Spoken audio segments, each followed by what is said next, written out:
guys, my name is Bosnia and Herzegovina, and in this video I would like to show you my butt. Not the butt that you're thinking of. Sorry to disappoint you. I mean, kids will watch this video as well.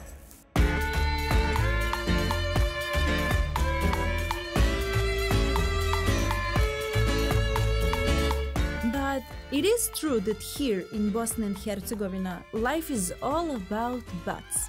Some are big, some are small, depends what you like. But let's start with our hospitality.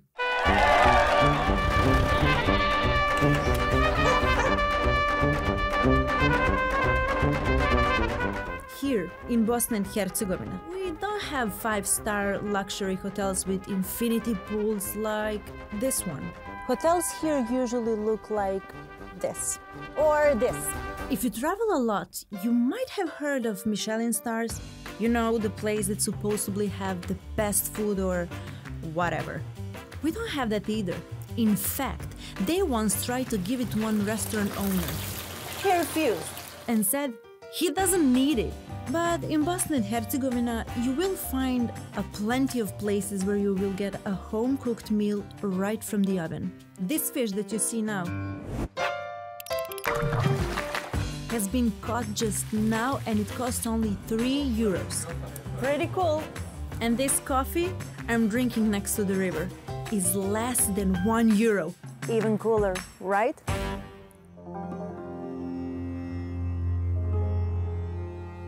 And what I like the most is that there is no one around me. But that's not strange here. In Bosnia and Herzegovina, it will happen to you that you go next to the waterfall like this or cave like this and see no one. If this was in some other country, probably there will be groups of people here waiting to take a picture. But here in Bosnia and Herzegovina, we do things differently. I mean, who cares about the cave that is just 500,000 years old? Nothing special.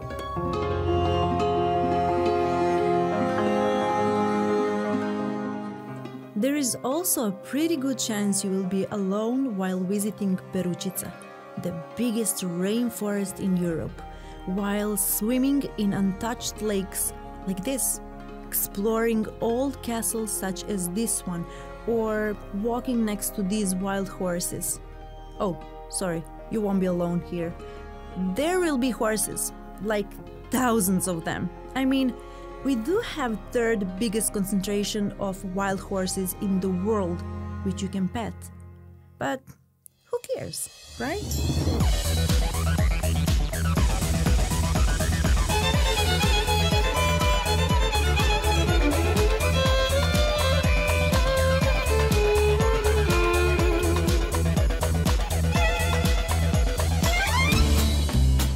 But if you get tired of being alone, don't worry. Let's meet some of my friends and move our butts while dancing in the bar.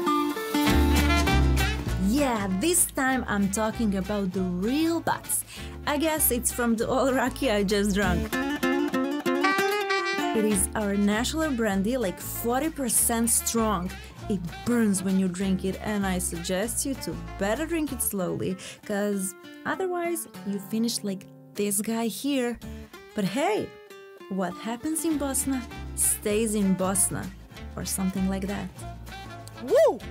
If you like butts, you might have like Bosnia as well. I mean, in these 3 minutes and so, I mentioned 17 butts so far.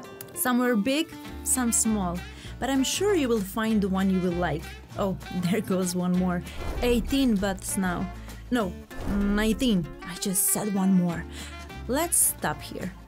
I invite you to come to Bosnia and Herzegovina. Hashtag the land of butts. Let's circle it to 20.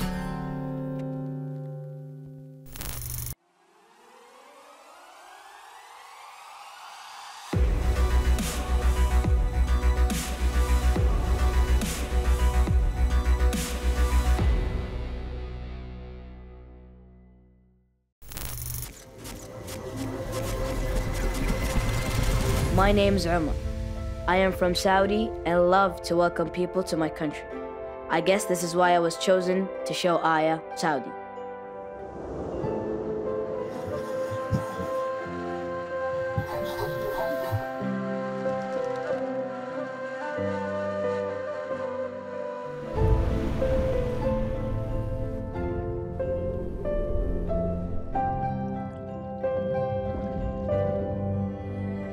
It's so beautiful.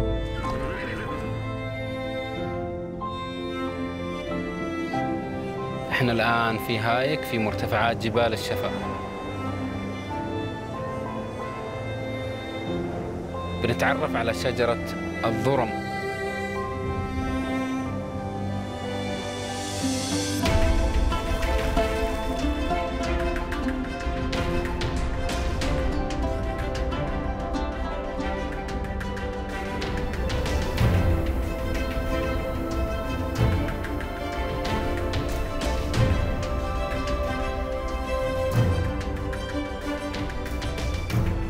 هواية النحت من يوم عمري 10 سنوات. من لبسة السعودية للزائرة العزيزة اللي زارتنا. These houses that we used to live in, now we use it for tourism, and we are proud of our heritage.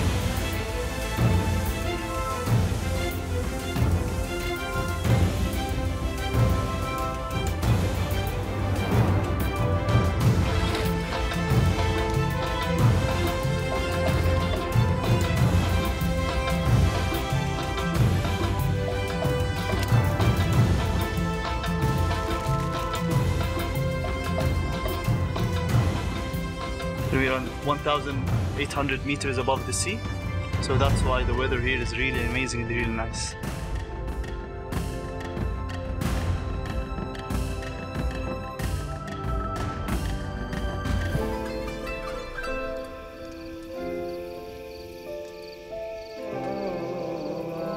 على قد ما لفيت العالم ما شفت زي جمال بلدي، لا بتنوع الطبيعة اللي موجود فيها ولا بكرم أهلها ولا بتاريخها.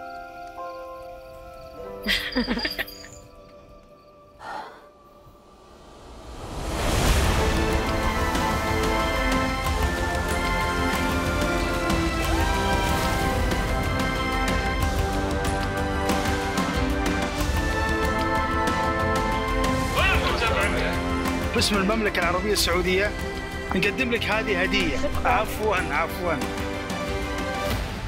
I can see why you would be so proud of your country, and you should be.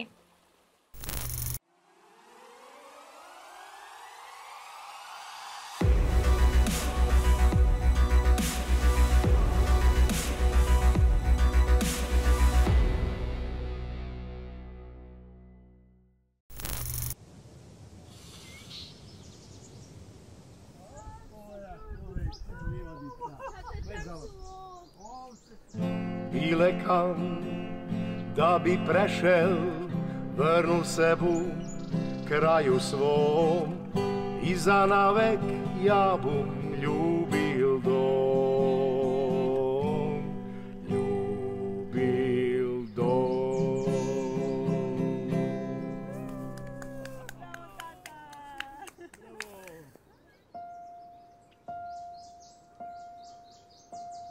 It's all in our hands, this life of time. Let's give unto our souls.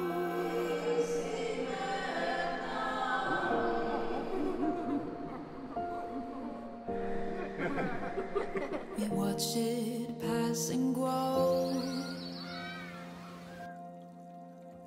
It is all in our hands, it is all in our hands.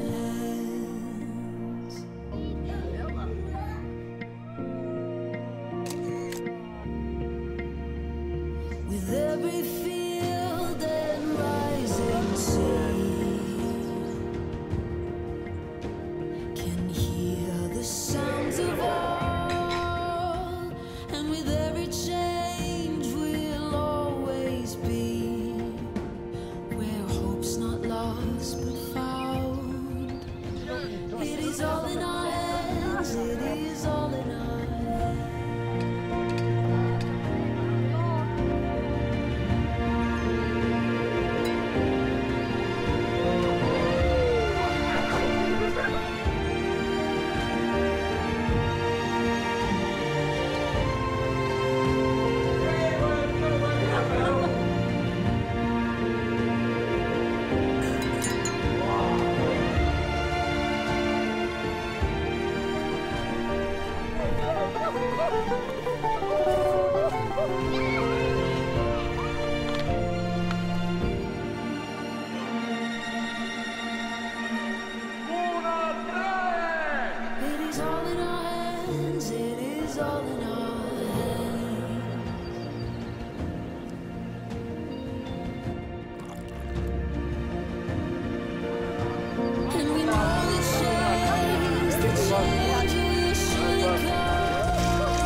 je bilo baš lijepo putovanje.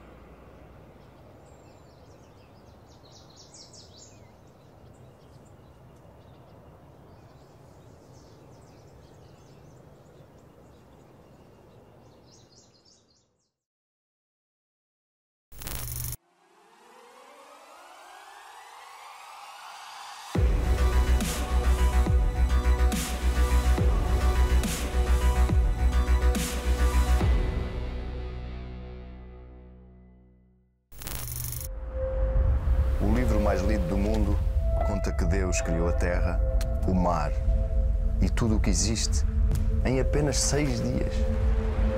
E ao 7º dia, descansou. As grandes histórias do mundo falam de gente comum à procura de entender a maior de todas as viagens. É a nossa vida. É a nossa alma que buscamos em cada aventura, em cada sítio, em cada lugar. Nazaré, terra linda, como tu não há igual, és a coisa mais linda que vives em Portugal. Sobre a verdadeira grandeza e o que significa estar vivo, teríamos de procurar as palavras de gigantes, as palavras dos grandes criadores do mundo. E foi isso mesmo que fizemos, para vos mostrar que na Nazaré a vida pode ser tão grande quanto as maiores ondas do mundo. Para ser grande, ser inteiro, nada teu exagera ou exclui. Ser todo em cada coisa. Pois enquanto és, no mínimo que fazes. Não se pode fazer nada de grande na vida se não se fizer representar o personagem que existe dentro de cada um de nós. Não tenham medo da grandeza. Sê a mudança que queres ver no mundo. Na verdade, podemos ser heróis só por um dia. E as grandes realizações não são feitas por impulso, mas por uma soma de pequenas realizações. No mundo, nada mais existe a não ser o amor, qualquer que ele seja. 7 artes, 7 saias, 7 mares, 7 ondas, 7 notas musicais, 7 cores no arco-íris, 7 pecados, 7 virtudes, 7 são as maravilhas do que é ser humanidade. 7 dias por semana.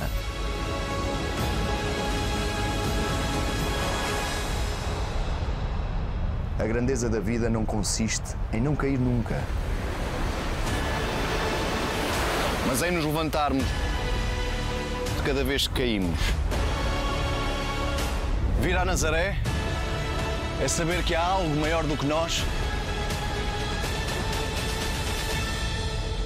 à espera de ser vivido.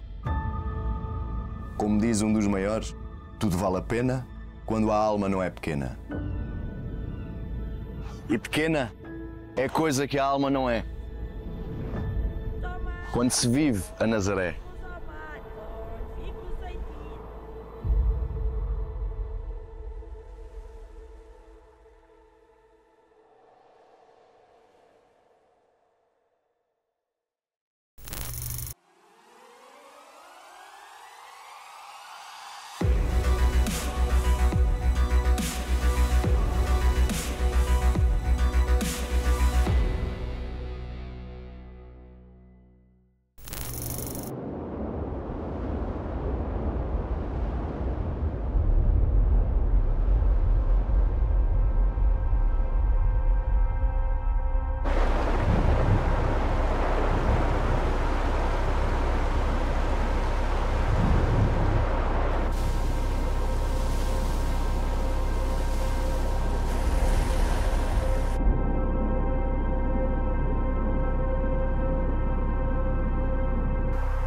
Tides come and go, ever equal, ever changing.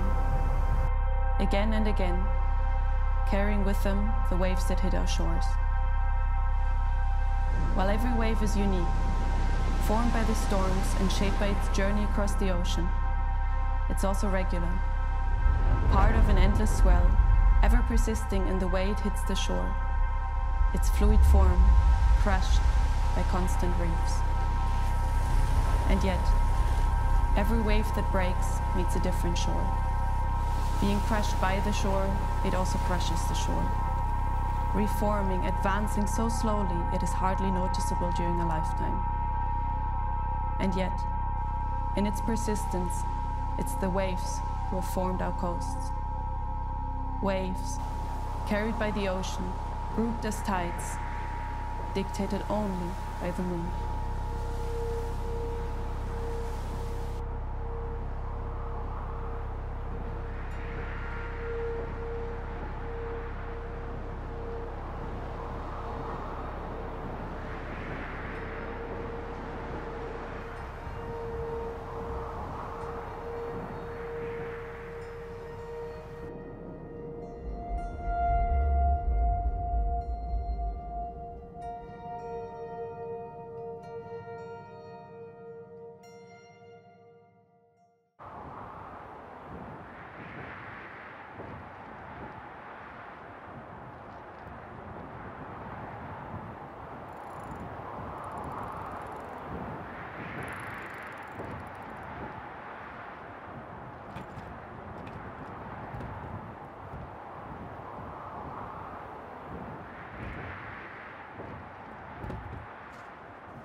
For us, it's never been about competition.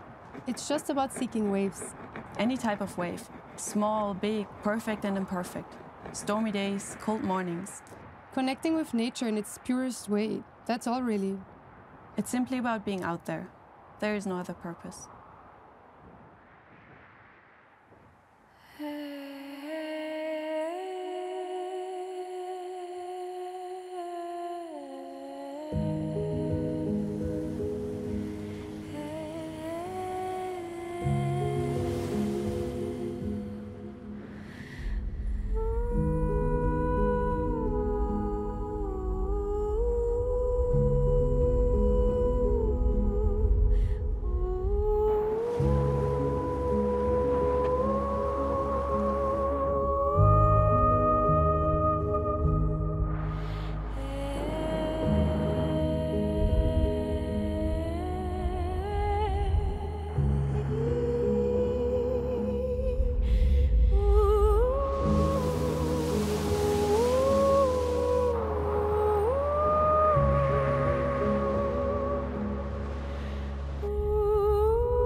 I like getting everything ready the night before. My equipment, what size of board, what leash. And rechecking the swell, the tides and the winds. I like to decide things the night before, so that in the morning it's peaceful. A simple routine and an easy go.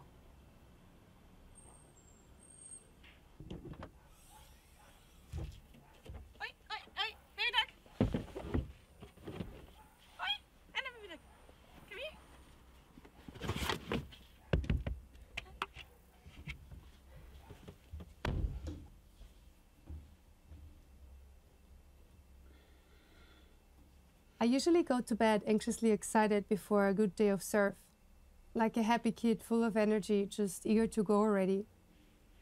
My mornings are quiet and quick. I feel my body and my breath, activating my senses and focusing them, relaxing them at the same time.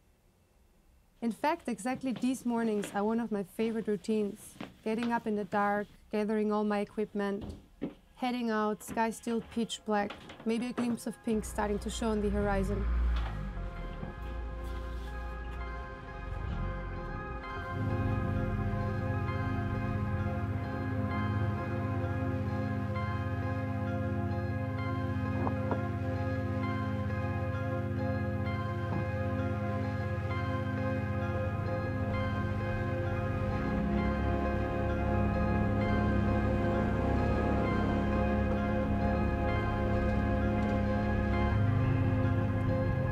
And I'm not alone in this.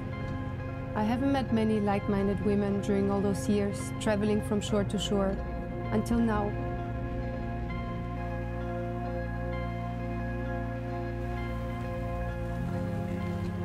In the end, if you do the same things in the same place, you're bound to run into each other. I think in some way, both of us have been looking for someone like this. Maybe without really knowing it.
I've seen the girl with the mind on fire.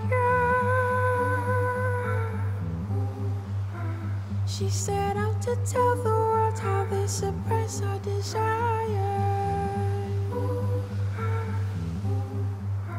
Said she wouldn't back down till the rules were amended. And she didn't give a fuck who she offended. you seen her now? Have you seen her now?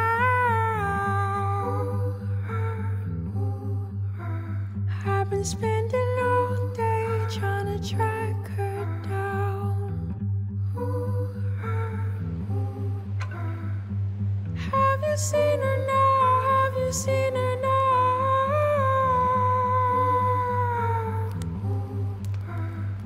I wonder if she ever made it past this town. Have you seen the girl with the heart as big as the sea? She looks just like you and just like me. She set out to find humanity,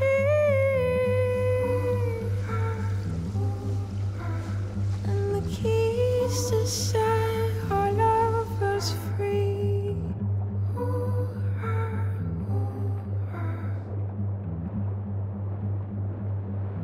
I believe in making escape part of the routine. To regularly get out, go on an adventure, escape the crowds. And as strange as it may sound, I also need to escape from surfing sometimes. For me, there's nothing that quiets the mind like those experiences. Being out in nature, fully present, fully immersed. Surrendering to the elements around you, but being fully alert.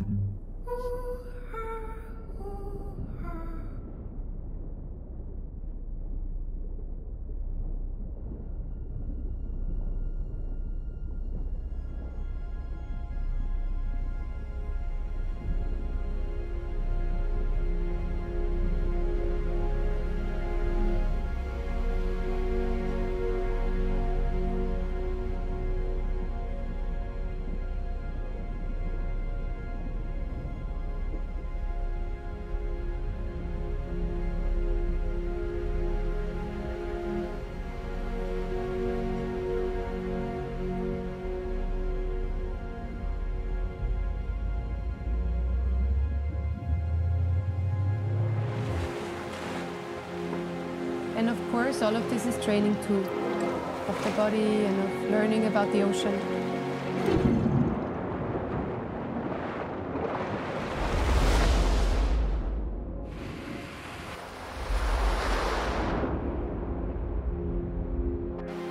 But we also actively train to get stronger, to get faster, to protect our bodies from the forces, to stay persistent.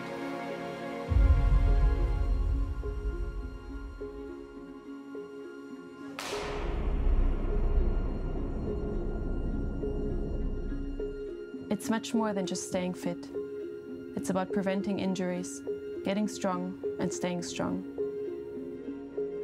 It's about preparing for difficult situations to make us feel safe and know we can trust our body.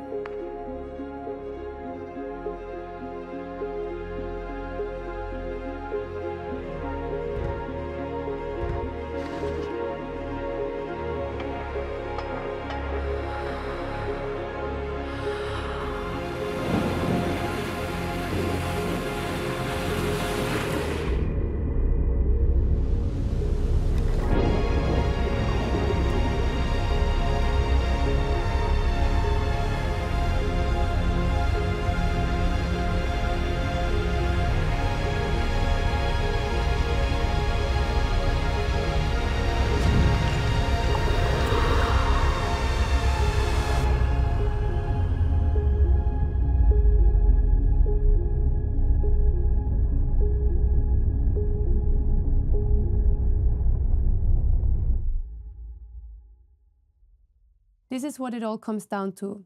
Something that can't be replaced by anything else. This, being in the moment, going for it.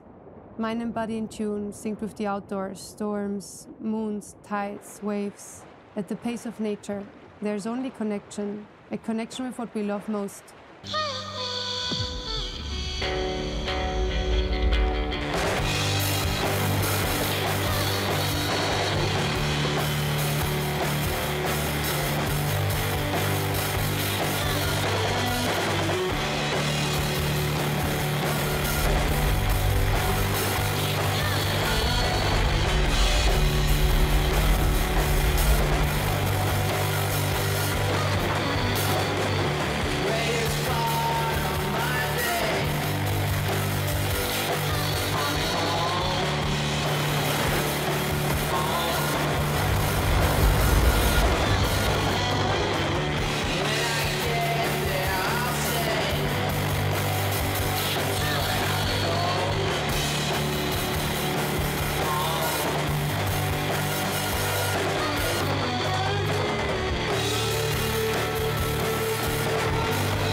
Yeah.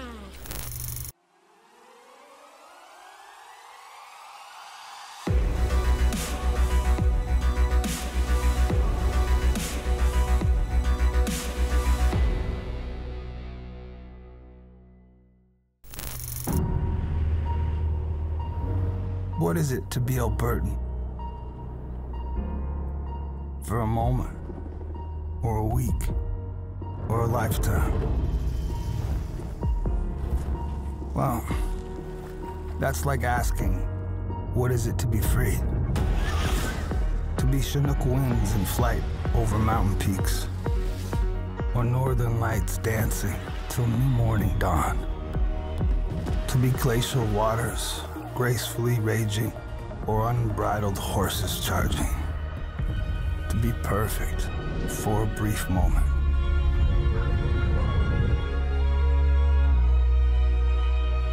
Or to last longer than all of time. Sure, great places will always capture you. But Alberta, she'll set you free.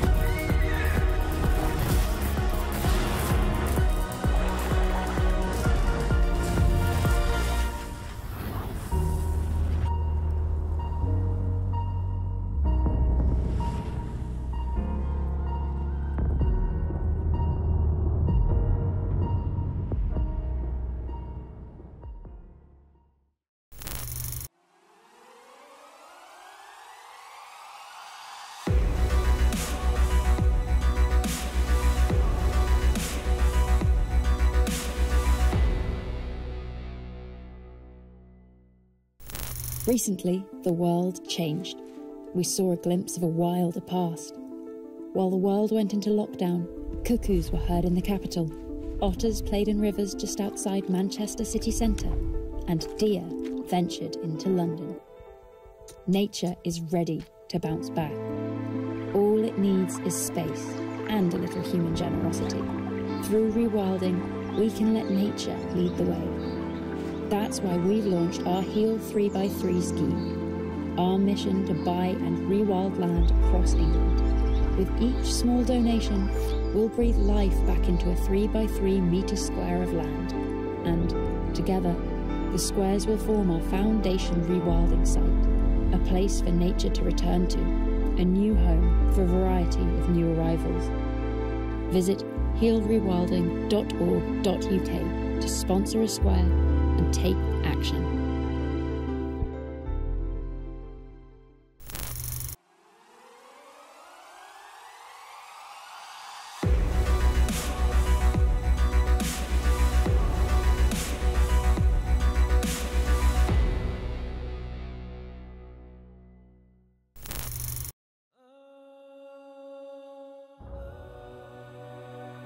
Erinner dich. Remember. Je herinneringen. Doe aan die herinneren. あの頃を思い出すたびに。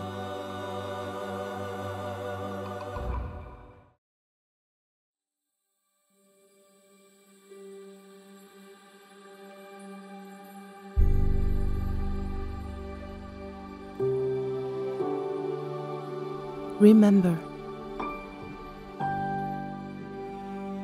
Remember the child you used to be. Remember how you discovered the world, experienced it, with what ease, curiosity, and joy you perceived it.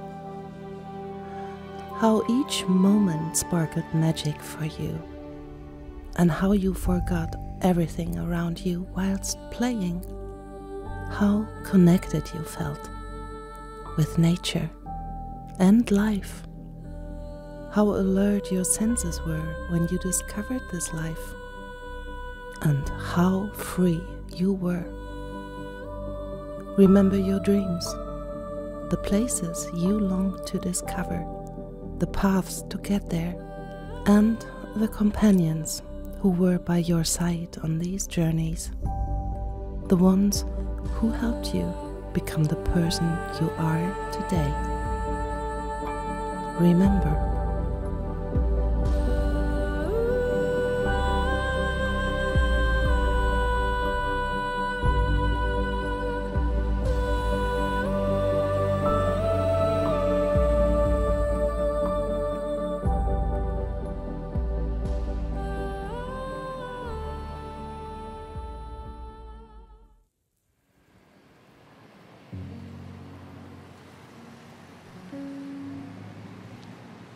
I must have been 9 or 10 years old when I stood in front of that glowing billboard in the grey evening dreariness of my hometown and looked at this breathtakingly beautiful white landscape with the wooden bench.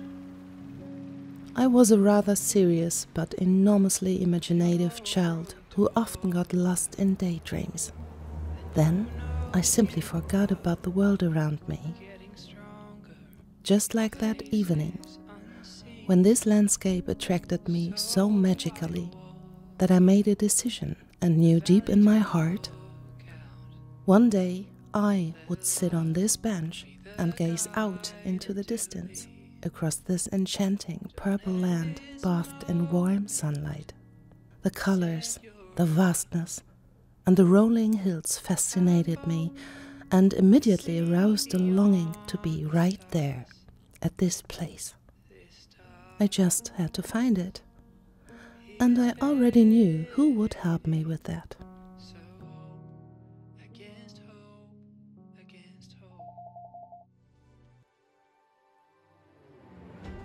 My grandpa, the one person in my life who knew everything and could make the impossible possible. He could also find unknown beautiful places with me. And I was right. Even if my grandfather didn't know exactly where the place with the bench was, he immediately recognized the area where it must be, from the vastness and purple tones of the landscape. I remember that he smiled mischievously and said to me, "Let's explore a landscape that is so beautiful that you will never forget it. There we will definitely find the place with the bench." He spoke of the Lüneburg Heath. And so we made a plan.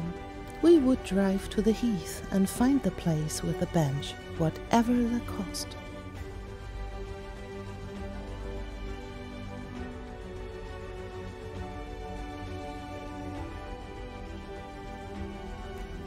We were united in this desire, and also with special bracelets in the color of blooming heather bushes.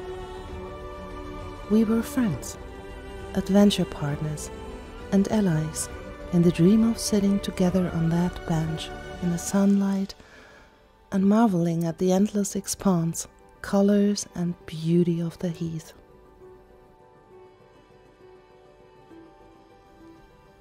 And so it began, our journey to the Purple Land.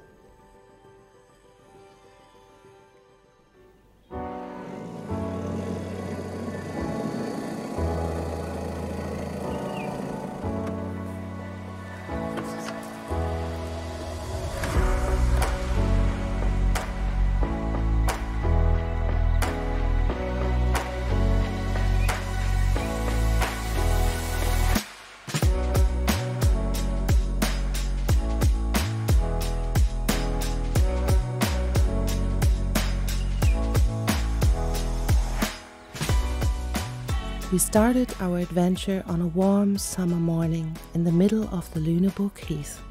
Equipped with a lot of anticipation for our discovery tour, we made our way to our first stop, where we suspected the unknown place with a bench.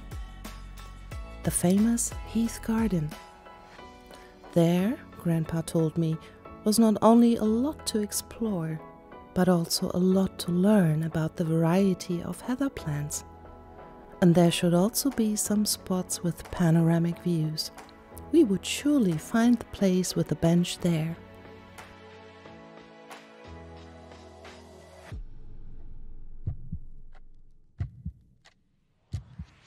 We met a gardener who was tending one of the colorful flower beds.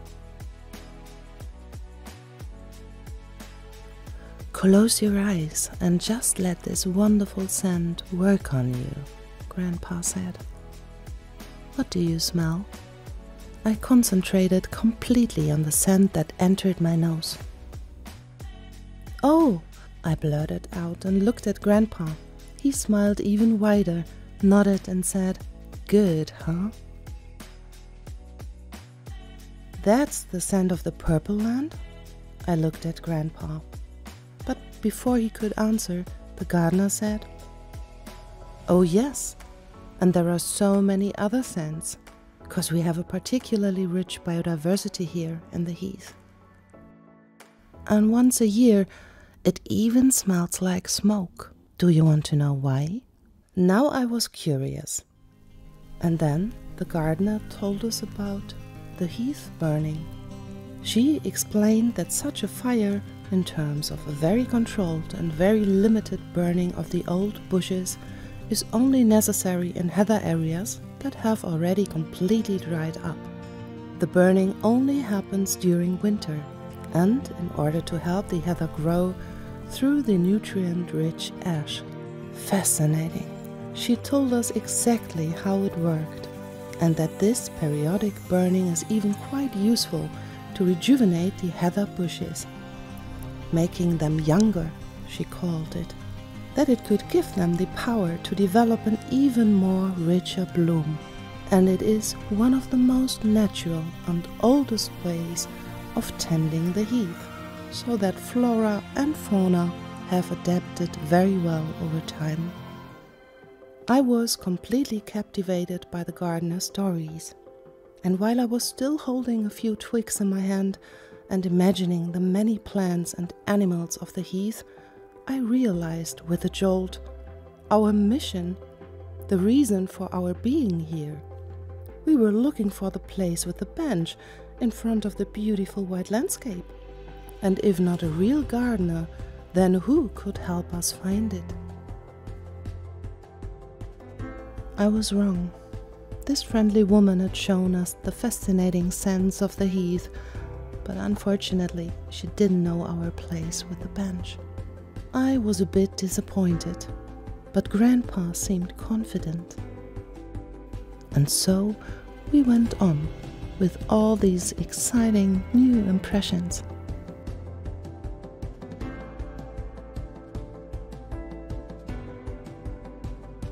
I kept discovering new impressive landscapes and special spots of the heath with Grandpa, and lots of benches, even if ours wasn't among them. Yet, how stunningly beautiful it was here. When we reached the next village, the smell of freshly baked bread suddenly wafted towards us. Grandpa discovered a bakery a few meters away, stopped at an advertising board in front of it and said, "Juniper bread, Moments later, a man with a large basket on his shoulder came from the bakery courtyard and almost ran into us. He laughed and greeted us warmly.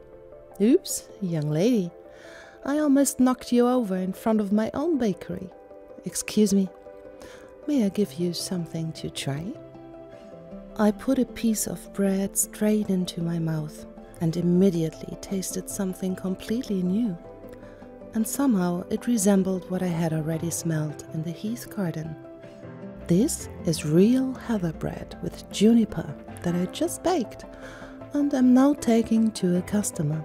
I hope you like it. There's a lot of love in it. And while we ate, the baker told us how he made that bread. I listened spellbound and really liked what I was chewing. The baker noticed that too, pulled out a paper bag from his basket, put bread in it, and handed it to us. Such a nice person. Grandpa said with a smile, "Now we have something delicious for our picnic." I also showed the baker the photo of our place with the bench. Apparently, he got around so much due to his work, so he certainly knew his way around. But unfortunately, he didn't know where to find our bench either. The baker waved us goodbye before we continued on our way through the Purple Land.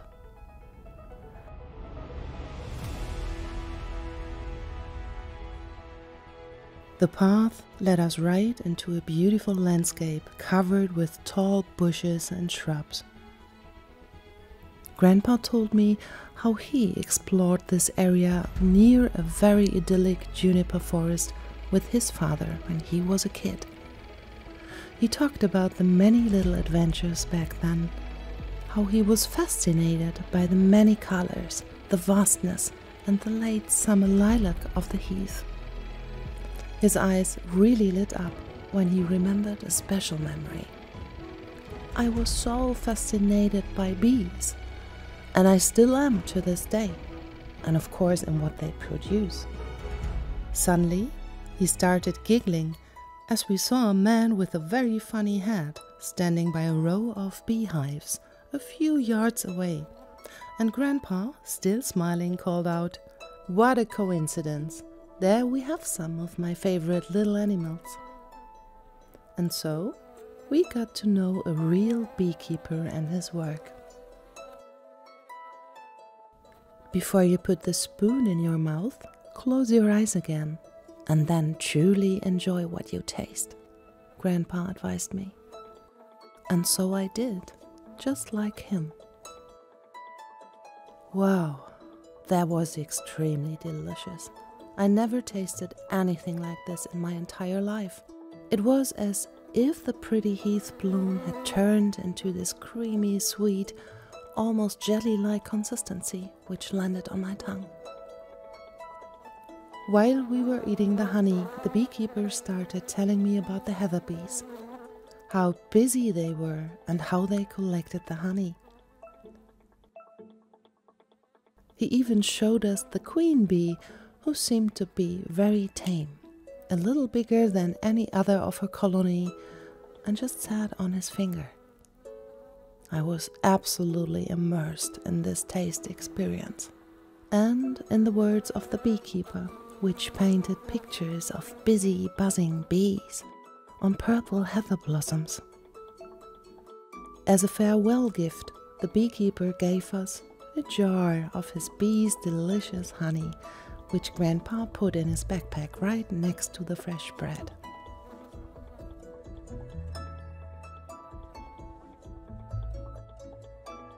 Now I could no longer hide my impatience and disappointment.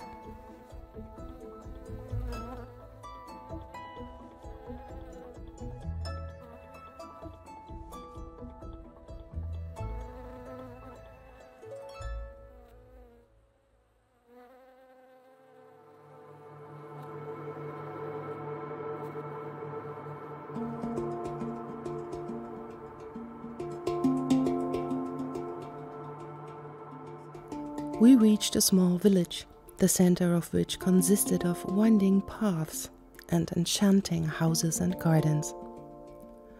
It all looked like oversized, charming doll houses, and also seemed to be an important point on the many hiking trails in the Lüneburg Heath. As we were walking through a newer residential area, suddenly there was a man sitting on a corner with a basket on his lap. When he noticed us, he greeted us warmly and showed us what was in the basket.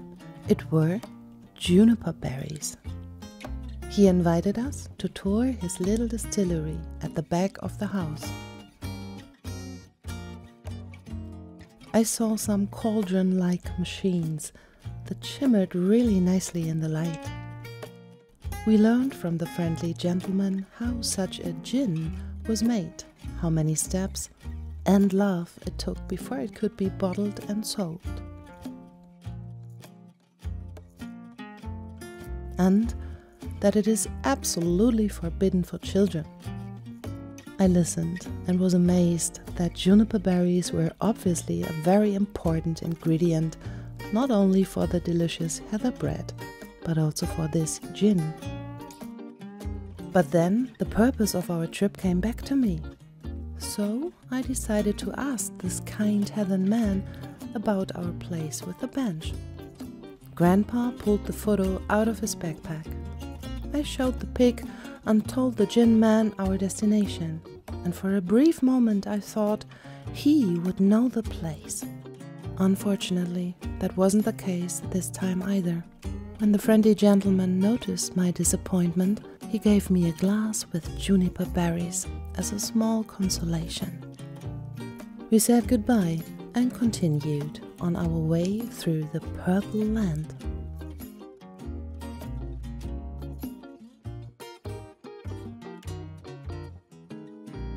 My longing to find the place with the bench increased with every step we took. Grandpa had encouraged me that there was still so much to discover, and we would definitely be sitting on that bench at the end of the day. His caring words cheered me up, and so we wandered on, and didn't give up.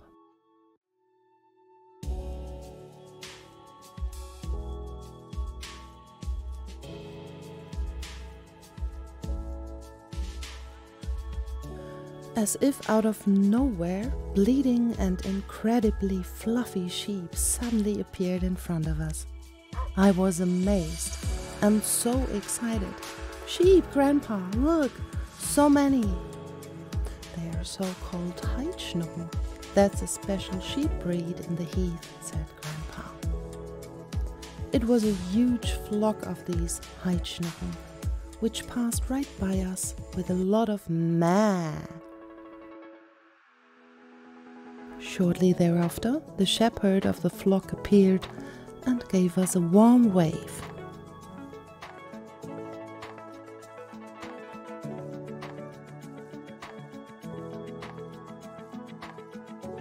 He talked about his farm, where he lived with his family and the almost 850 Schnucken.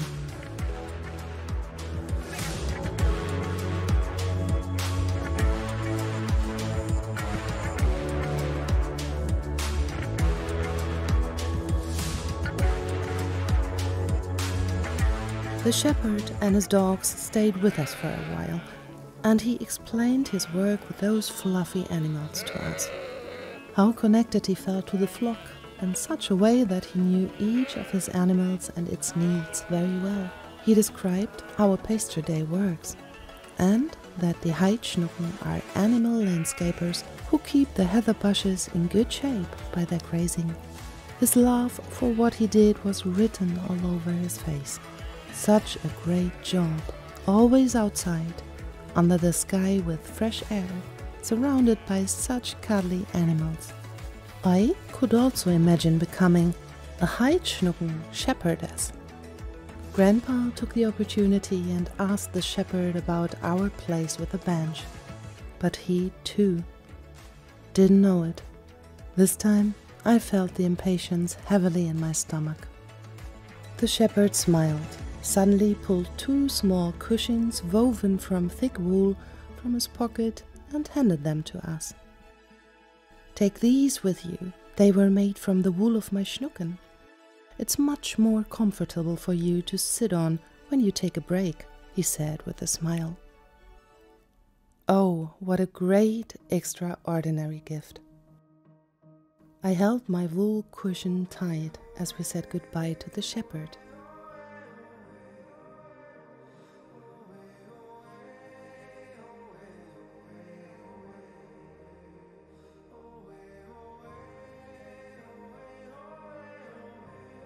On our way, we came to a lookout point that offered a breathtakingly beautiful view of the rolling hills of this part of the heathland. As we arrived, we spotted this photographer on the path. He held a huge camera in his hands and looked very content somehow. Apparently, he had shot some nice photos. So Grandpa stopped and started a conversation with him. And, are you happy with the scenery of your pictures? Grandpa asked the man. He smiled proudly and stepped closer to us. Then he showed us the most impressive landscape shots I had ever seen. Wow, that was stunning. The photographer was delighted by the enthusiasm we displayed looking at his pictures. Then Grandpa had an idea, and we showed him the picture of the place with the bench. Of course, a photographer had to know exactly where this bench was. After all, it was also a photographer who once discovered the glowing poster motif at the bus stop. But he didn't know the place either. But if you can't find the bench, look around. There are so many beautiful places here. So don't be sad, the photographer said. I understood what he said. Nevertheless, I suddenly felt so discouraged.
Listen very carefully.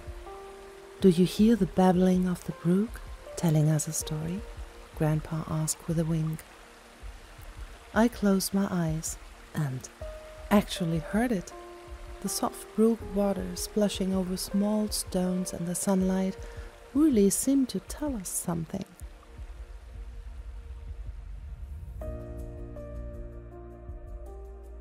We took a little break on a bench next to the bridge when we heard an exciting sound, the clatter of wheels and hooves. And indeed, on the other side of the little stream, a carriage rolled in our direction. I heard the driver's whistle as the carriage drove over the small bridge, and only a few moments later, it stopped next to us, together with the two pretty horses in front and a fluffy dog, plus a friendly laughing woman in it. And I could hardly believe our luck. She called out to us, "Well, would you like to join me for a ride? I've just dropped off my last passengers. Get on if you want." Wow, I had never experienced anything like that. A real carriage ride. Britta, that was the name of the coachwoman, introduced us to her animals. The cuddly dog was called Motta, the two horses Fred and Maya. She told us about the exciting adventures that she experienced on a daily basis with Fred, Maya and Motta, and showed us particularly beautiful areas during the trip. Those were such great stories about the Lüneburg Heath. At some point, Britta stopped the carriage, turned to us and said, "Unfortunately, I have to let you out here." Grandpa came up with the idea of asking her, who undoubtedly knew her way around the heath, if she knew our place with the bench.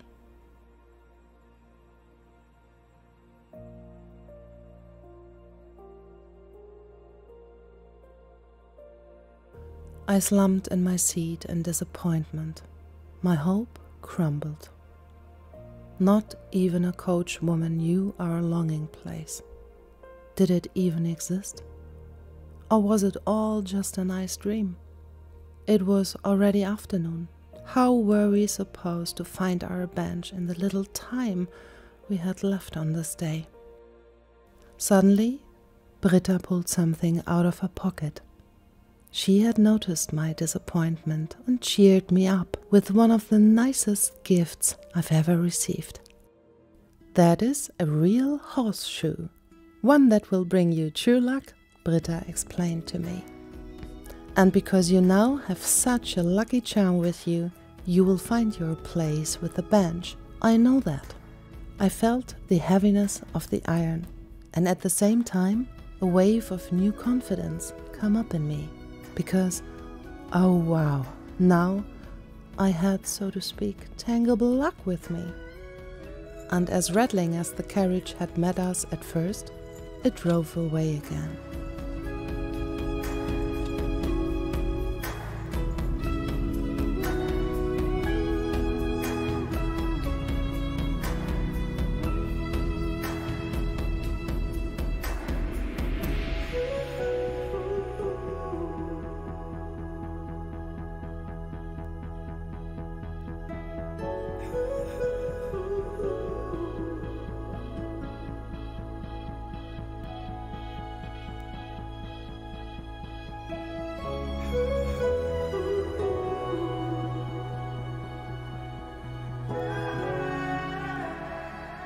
Place with bench or not, Grandpa and I were hungry. We had been here for so long that it was time for a lavish picnic. And so we went on, until we found an idyllic meadow next to an old sheep barn that seemed made for a good picnic.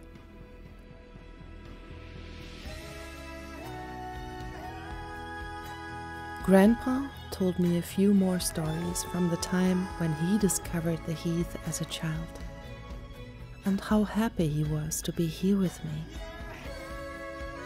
I thought of the many beautiful moments we had experienced today, of all the heath people we met and who shared so many interesting things with us.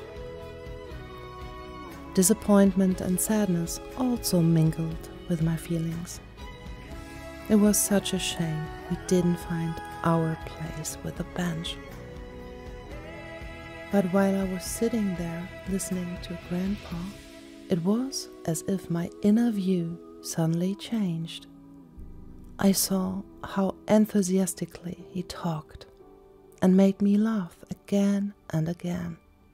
And I realized that it was him who never gave up or lost confidence. Who always encouraged me and believed in me. I suddenly felt something that seemed to overwhelm all other feelings like a wave. The love for Grandpa, and the bond between us that seemed to have multiplied in its intensity during this special day. I was so grateful to have experienced this time with Grandpa. All the frustration and sadness suddenly dissolved and made way for this warm and cozy feeling.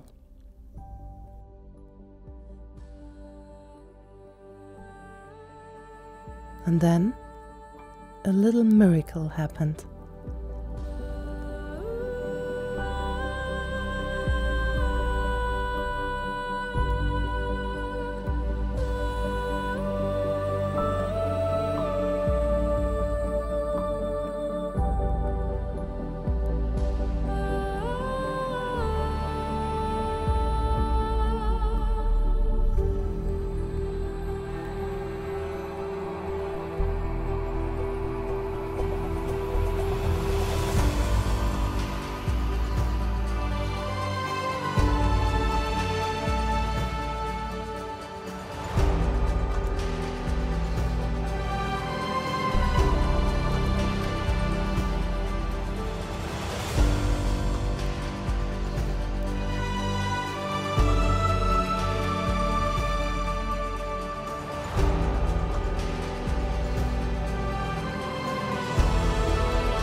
There it was, the place with the bench, our place of longing.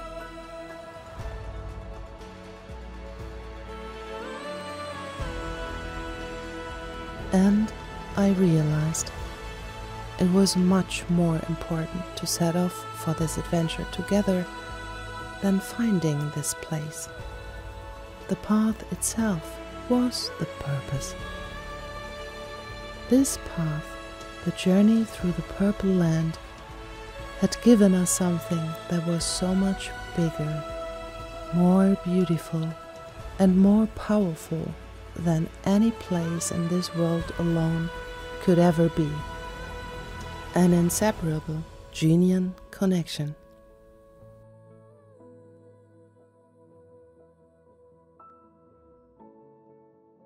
Today, I'm a mom myself. Like my grandpa did for me, this adventure of life will now be passed on by me. And I hope one day also by my daughter to her children. so that it travels from generation to generation and reminds us how breathtakingly beautiful, wonderful, and sometimes even bright purple, like blooming heath, life is when we discover it together with childlike senses. How precious it is to live. Therefore, remember.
Speed and light are enough for us to reach the stars and to start over.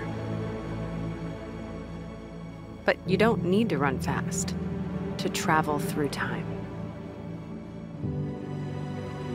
Circling around things that matter and finally getting closer to them.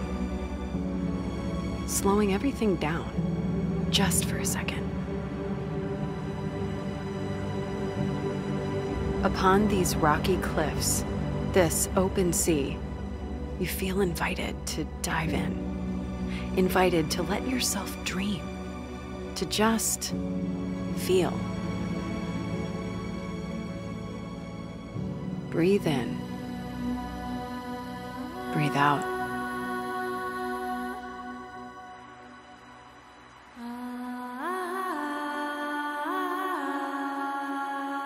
Is it all about the view? Yes, it is. About the view. And finding perspective. Because isn't this what we're always dreaming about? The reason why we're pacing as fast as we can. To lend ourselves this moment of pure joy.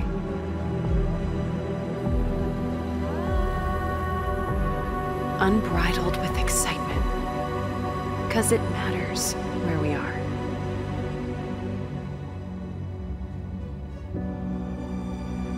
We're not in a race with time. No need for light to travel so fast.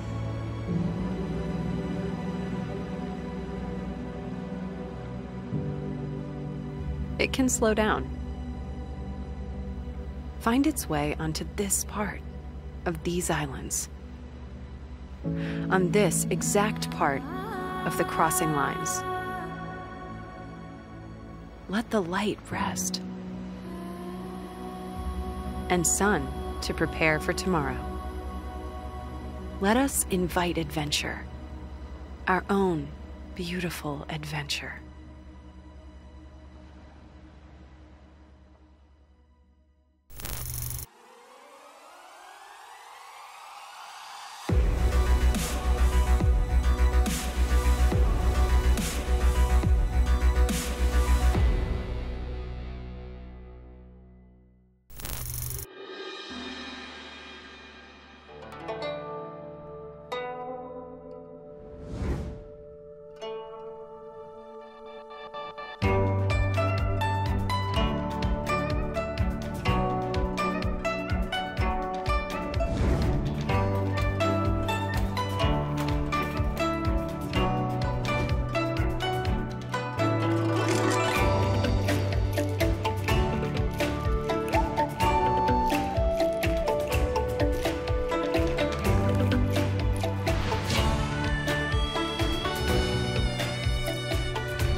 Why should we protect sharks and rays? I mean, the straight answer is we should protect sharks and rays because they're critical to the environment, and without them, the ecosystems don't function. And we want the ecosystems to be as healthy as possible, but that's all too sciencey. Like, how do we break it down to be understandable by someone that isn't me or in our field? We should protect sharks and rays because they're also on this planet just like we are, and we shouldn't be removing their home, and we shouldn't be killing them because we are naive to the ecosystem that they come from. It's like, you know, we feel something when we see a forest chopped down or we see a savanna ripped apart, but we can't see that here. We can't see what's below the wobbly blue bit that people are fearful of in the first place. So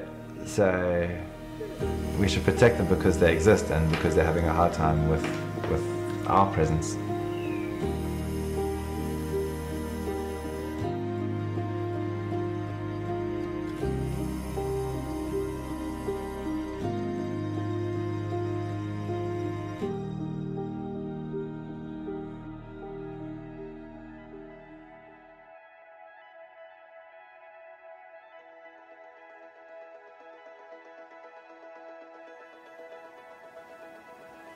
This morning and for the next 2 days, we're in beautiful Cape Town, South Africa, all the way from Durban, KZN. We're here for a very exciting shark and ray treasure hunt. We're trying to dive and find as many species of sharks in our waters. But the interesting question is, how many will we find? Because as many people might not know, sharks and rays are amongst the most endangered species in the world. So it'll be interesting to see what we hope to find versus what we actually find.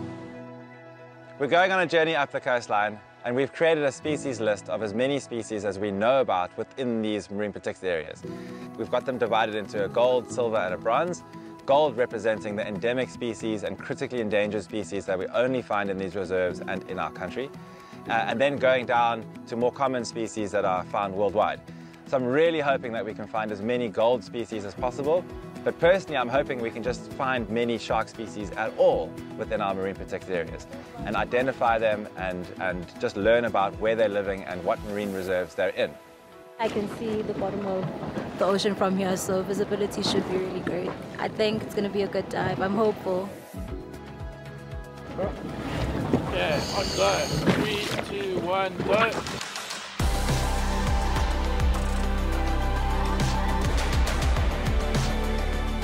Okay, so here in Cape Town, I really want to find as many cat shark and shy shark species as possible.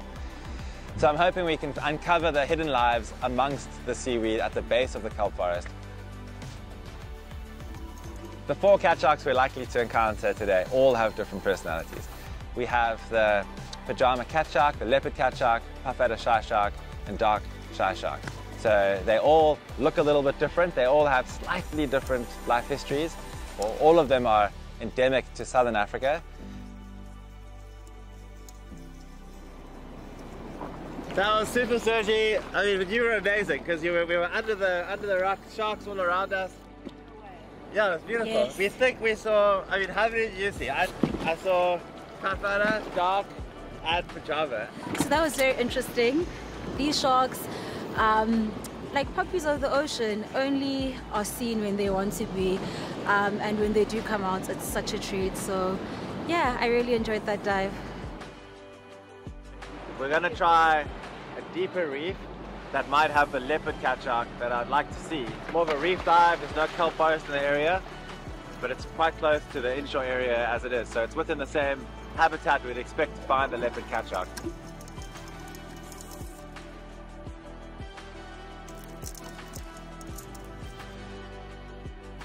Because endemic species have such a limited range, we really have a responsibility to protect them as custodians of a country that we're in charge of. So these sharks are as South African as we are. They only live here, just like we only live here. And so we have to look after them. They don't have anywhere else to go, and this is their home. So by placing marine reserves and thinking about how the lives of these cat sharks are affected by us, it's critically important that we are able to preserve them.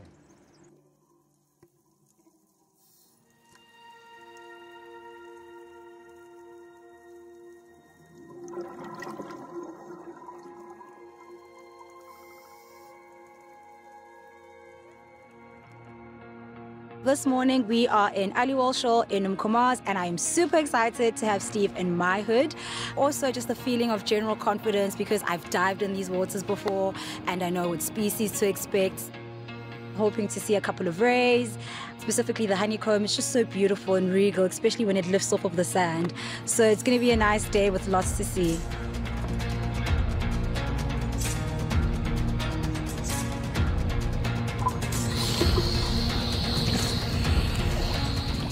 I'm most looking forward to seeing huge numbers of black tips. They're really interactive and photographically, there's so many opportunities to get great imagery of them, and I really want to explore that today with Sandeka. Excited, a little bit nervous, really excited to have them like all up in my face.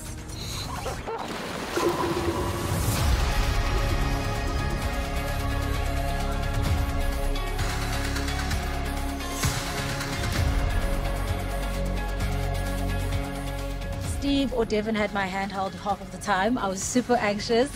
I've seen one or two, but never, I was trying to count how many there were, but it's just impossible. And then him and Steve would be like, okay, they're deciding who's gonna babysit me next.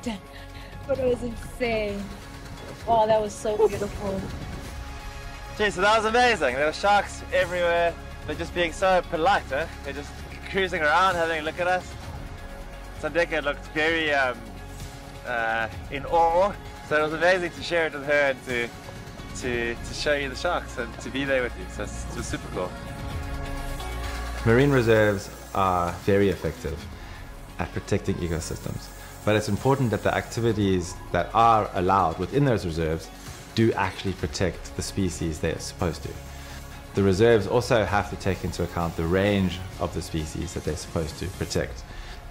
So it's critical that these areas are well thought out and are protecting the right part of a life cycle or protecting the whole range of an individual's home base.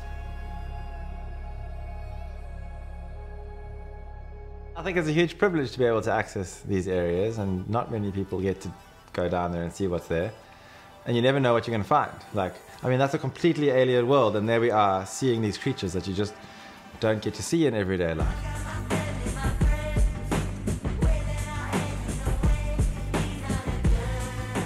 Steve was fantastic. The ocean brings people together, so I really feel like in the moments where I was learning something from him, my love for the ocean was just growing because I was seeing it through his eyes and he was seeing the ocean through my eyes. Yeah, I had a lot of fun. It was just so great to be able to dive and explore and take photos and edit and talk about what we're doing and just get immersed in cameras and wildlife and marine reserves and good causes and good people. I mean, that's the dream. That's all we want to do. 2,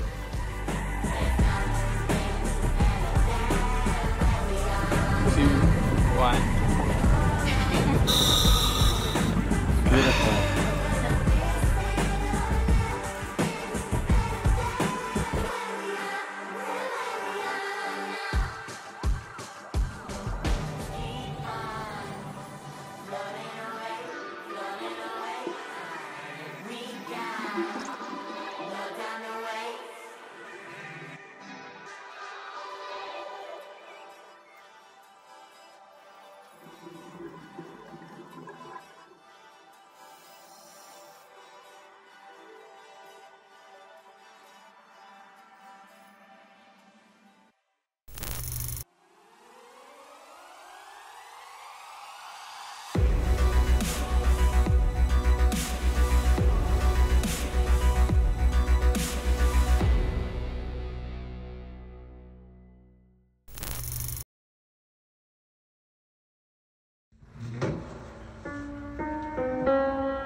me llamo Kerly. Yo nací en la isla de San Cristóbal, Galápagos. Mi familia llegó hace más de un siglo atrás. He estado toda mi vida aquí. La coexistencia entre animales y humanos en las Islas Galápagos es única y muy especial, porque tanto como animales y humanos crecimos juntos. La emoción que sientes hacer snorkel y ver la cantidad de animales es indescriptible. Tantos animales y tan cerca tuyo te hace sentirte parte de la naturaleza. Es una emoción muy fuerte, mágica.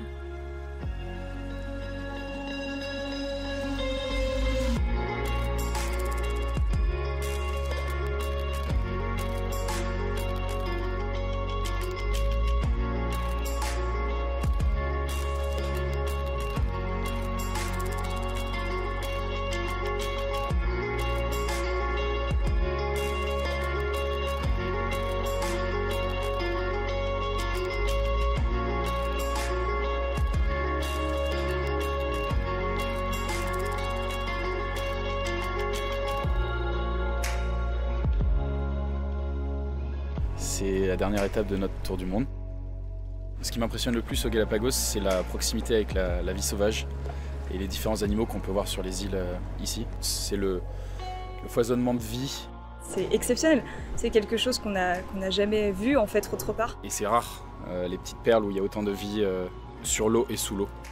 C'était un peu un rêve de venir au Galapagos, c'est vraiment incroyable comme expérience.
You know, this symbol here, you know, wilderness, like it means quite a lot to me. It's almost impossible to contextualize it into a single point. You know, wilderness opened my eyes. There's nothing quite like it. Nothing can prepare you for the experience. It's like this moving animal. We do amazing things, eh? It's about the people. They're all idealists. They want to leave the world in a better place than what they found it in. It's not just being a manager. It's not just being a guide.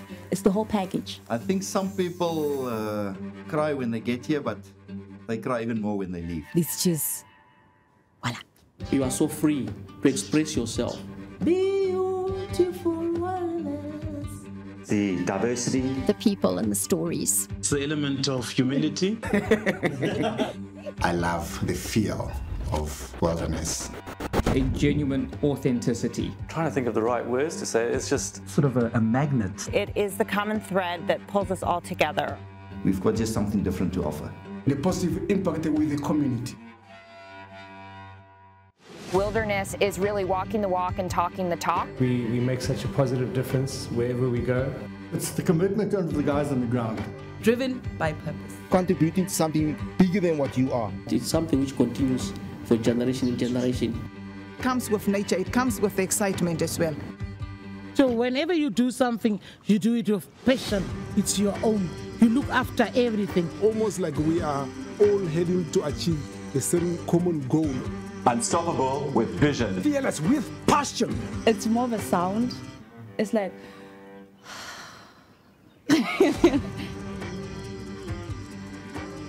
Wilderness isn't a place, it's a feeling. And you can see it in the people, from the way we laugh with each other, the way we talk and interact with each other. That warmth just makes all the difference.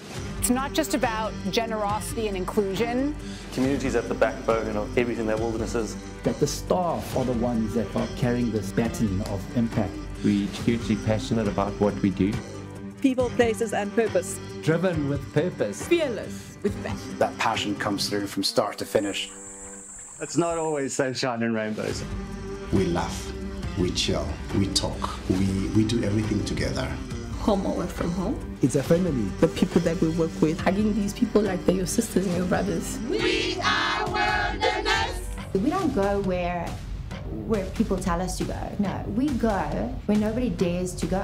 We set the trend. The story is just about to begin. It's the real deal. Unstoppable with vision. The future ahead of us is unlimited. I'm here to stay. I'm loving it. But I'm not going anywhere from here. And I'm enjoying the roller coaster. Together we are unstoppable. We are Wilderness. Another 40 years to go. Let's reach for the stars. We've set the benchmark. Let's set a new one.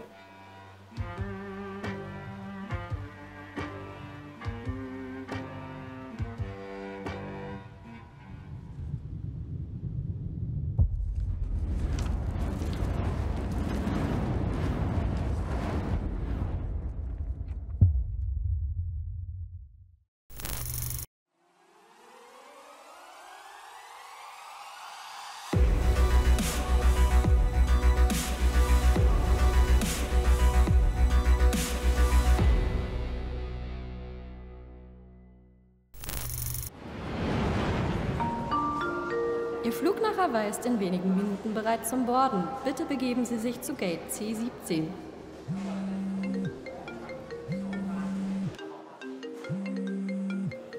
Hi! Uke, hi, du, es tut mir total leid, aber den Werbefilm für Hawaii, den hat jetzt ein anderer Schauspieler bekommen. Also ehrlich gesagt macht Elias das jetzt. Aber hey, du reist nach Irland. Nach Irland? Ja. Ach nö.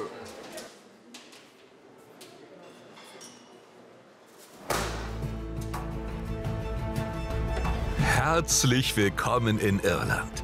Spüre die Kraft der Natur und bestaune historische Bauwerke. Tauche ein in ein Land voller Kultur und atemberaubender Schönheit.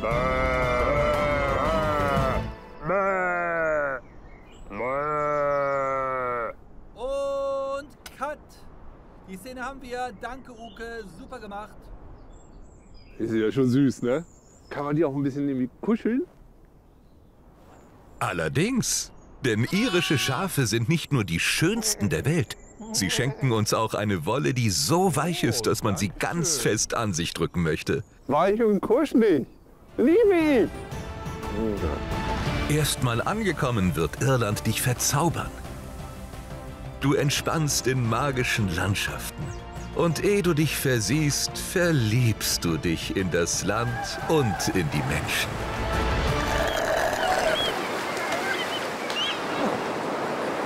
Gefällt mir. Nach einem erfrischenden Bad wirst du dich so lebendig fühlen wie nie zuvor. Und dann ist es die Wärme der irischen Gemütlichkeit, die dich eintauchen lässt in ein Land mit so vielen Möglichkeiten. Genau so. Aber die grüne Insel ist nicht nur weltberühmt für ihre historischen Stätten, Gärten und Naturwunder. Sie ist auch kulinarisch eine Reise wert. Was ist das? Seegras? Ja, ja. Das ist aber lecker. Das ist auch... Ja, ja. Wenn du das schon lecker findest, dann solltest du nach dem Bootsausflug unser Seafood probieren. So frisch und köstlich, dass du nie wieder etwas anderes essen möchtest.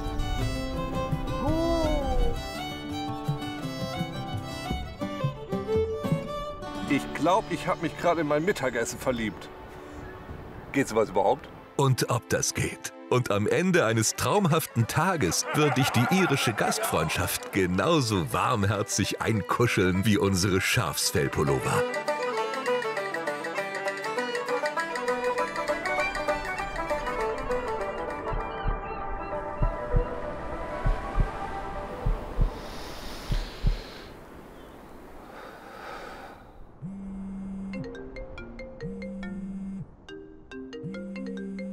Hi.